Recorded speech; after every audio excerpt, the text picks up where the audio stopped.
그리고 칼, 도마를 준비를 해 주시고요.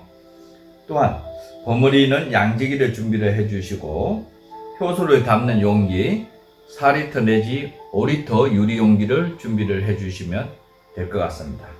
물론 투명한 플라스틱 용기도 가능합니다. 그러면 계피 효소 담는 과정들을 갖다가 살펴보겠습니다. 첫 번째, 계피는 손질로 적당히 톡톡 잘라 준비한다. 계피가 딱딱하고 길어서 요것을 갖다가 손으로 분질러서 준비를 해 주시면 좋고요. 또한 전지가위로 사용을 하셔도 좋습니다. 두 번째, 배는 껍질과 씨방까지 모두 사용한다. 크기에 따라서 6 내지 8등분 한 뒤 1cm 내지 2cm 두께로 썬다. 3. 설탕 720g 중 일부를 용기 바닥에 약 1cm 정도 깔아준다. 4. 그릇에 계피와 배 7번째 과정에서 사용할 설탕을 제외한 나머지 설탕을 넣고 버무려 준다. 이때 굉장히 이제 중요한데요. 계피하고 배하고 설탕이 잘 버무려지게끔 묻혀 주셔야 되고 버무려 주셔야 되는데 좀 세게 버무려 주셔야 됩니다. 그래야지만 계피가 배에서 나오는 액하고 설탕하고 잘 묻혀질 수가 있습니다. 이렇게 하셔야지만 코팅이 잘 돼서 삼투압적 미미한 발효가 잘 일어날 수 있는 환경을 만들어 준다고 보면 될 것 같습니다. 그래서 달지 않는 명품 효소에서 가장 중요한 것이 당도를 갖다가 완화시켜 주는 역할들, 또한 재료가 가지고 있는 성분, 색, 향, 맛들을 갖다가 잘 추출돼야 된다라고 하는 부분인데요. 이 부분에서 삼투압적 미미한 발효가 일어날 수 있게끔 해 주셔야 되지, 너무 발효가 촉진되게 되면 알코올이 생겨날 수가 있기 때문에 그런 부분을 갖다가 유의해 주셔야 될 것 같습니다. 그래서 삼투압이 잘 일어날 수 있게끔 설탕하고 배하고 계피하고 잘 어우러지게끔 잘 버무려 주시는 것이 매우 중요하다고 보면 될 것 같습니다. 다섯 번째, 배에서 액이 나와 계피 표면에 설탕이 골고루 묻혀질 때까지 세게 버무려 준다. 여섯 번째, 잘 버무린 계피와 배가 준비된 용기에 약 70% 정도만 채워준다.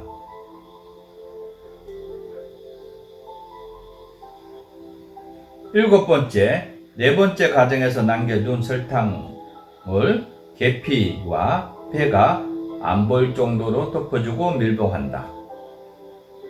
직사광선이 들지 않는 곳, 통풍이 잘 되는 곳, 습기가 없는 곳에서 발효에 들어가시면 되는데, 특히 이제 겨울에 발효할 때 보일러가 없는 방에 아니면 거실이라든가 베란다, 특히 이제 베란다 같은 경우에는 직사광선이 들지 않는 곳에서 발효를 시켜주는 것이 아주 중요하다고. 이렇게 해서 이제 발효에 들어가게 되면 설탕이 점점 녹아지게 되고 위에 덮어줬던 것이 사라지면서 계피가 보이게 되고, 그것이 이제 약 30% 정도 남아 있을 때 다시 설탕을 넣어줘야 되는 부분, 이 부분을 갖다가 인식을 해 주셔야 됩니다.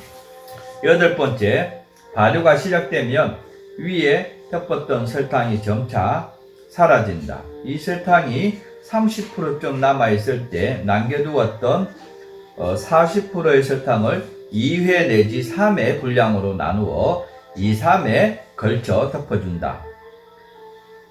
낮은 온도, 습기가 없는 곳, 환경에 따라서 관찰을 해주시는 것이 매우 중요하다고 보면 될 것 같은데요.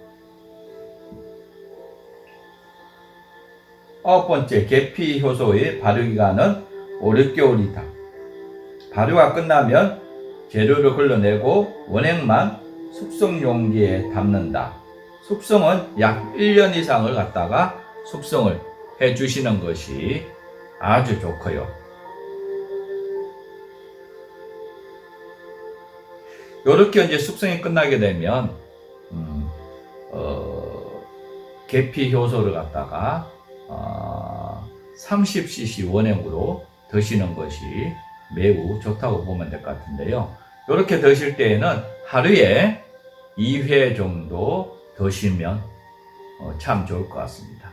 아침은 공복에 30cc 정도를 드시고요.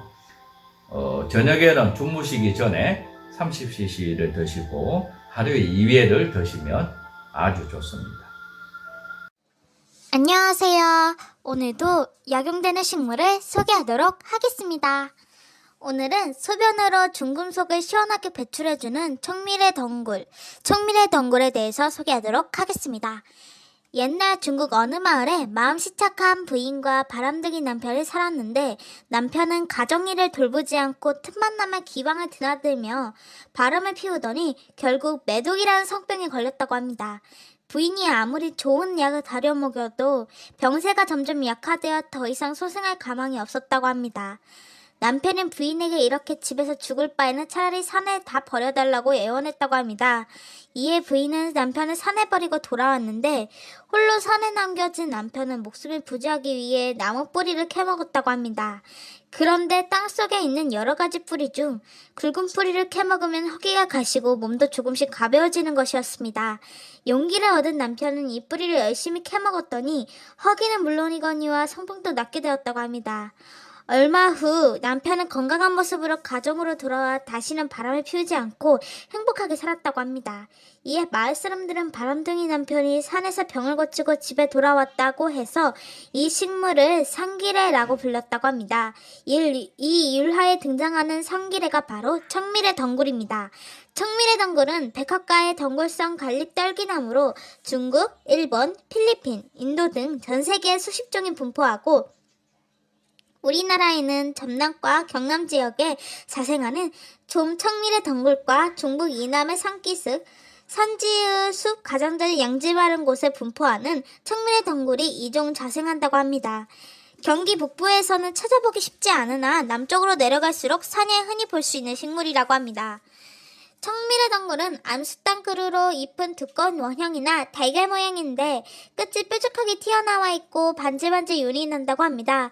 원줄기에는 퇴화된 가지가 날카로운 가시로 변해 많이 달려있다고 합니다.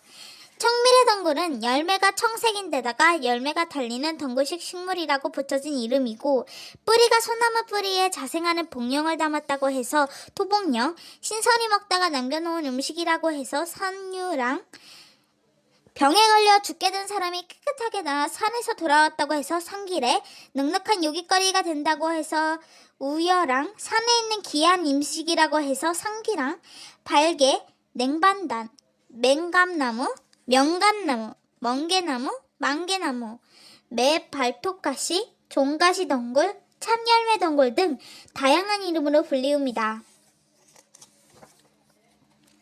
청미래 덩굴은 뿌리 외 잎, 열매, 줄기도 약재로 쓸 수 있고, 잎은 봄부터 가을까지 채취하여 잘게 썰어 그늘에 말려 차로 우려내며 먹는다고 합니다. 산행 중 피곤하거나 입에서 냄새가 날 때 어린 잎을 그냥 따먹으면 입이 상쾌하다고 합니다. 잎은 나물로 먹어도 되고 방부 효과가 있어 떡을 싸놓으면 쉽게 상하지 않는다고 합니다. 열매는 가을에 빨갛게 익기 전에 따서 햇볕에 말리고, 줄기와 뿌리는 가을부터 이듬해 봄까지 채취하여 그늘에 말려 끓여 먹는다고 합니다. 뿌리는 35도 술에 담가 마셔도 된다고 합니다. 청미래 덩굴 뿌리 달인 물로 쌀을 불러 밥을 지으면 붉은 색깔의 밥을 만들 수 있고, 가정에서 국이나 숭늉, 식혜, 물김치를 만들 때 물 대신 사용하면 보기 좋고 약효도 좋다고 합니다. 등산, 마라톤 등 힘든 일을 하기 전에 청미래 덩굴 뿌리 달인 물을 마시면 몸이 훨씬 가벼워지고 피곤하지 않음을 느낄 수 있고, 청미래 덩굴 뿌린 달인 물을 장복하면 변비가 생길 수 있으나 1개월 이상 복용하지 않는 한 큰 문제가 없다고 합니다. 변비가 심해 염려가 된다면 쌀뜨물에 달여 먹거나 찹쌀가루를 조금 넣어 끓이는 방법도 있다고 합니다. 동의보감에는 청미래 덩굴에 대해 맛은 달고 매우며 독이 없고 매독이나 수은 중독으로 팔다리를 쓰지 못하고 힘줄과 뼈가 시큰거리면서 아픈 것을 낫게 한다고 합니다. 풍을 없애며 허약한 것을 보함으로 노인이나 허약한 사람도 먹을 수 있다고 기술되어 있다고 합니다. 청미래 덩굴은 체내에 쌓인 수은 등 중금속을 소변에 배출하는 힘이 강하고, 현대인의 건강을 위협하는 물질은 수은을 비롯해 농약, 자동차 배기가스, 전자파, 방사능, 약물 중독 등 다양하고, 수은의 체내에 쌓이면 피부질환, 간질환, 뇌질환, 중풍, 뇌성마비, 말초 신경장애, 관절암, 암 등 온갖 질병을 일으키는 원인이 된다고 합니다. 체내에 쌓인 수은은 운동할 때마다 땀을 통해 일부 배출하긴 하지만 완전히 없어지지 않는다고 합니다. 여기까지 청미래 덩굴에 대해서 소개했습니다. 그럼 감사합니다. 오늘 계피 효소 담는 과정들을 갖다가 살펴보았는데요. 다음 시간에도 기대해 주시고 살펴봐 주시면 매우 감사하겠습니다. 오늘 김시안 원장이었습니다. 감사합니다.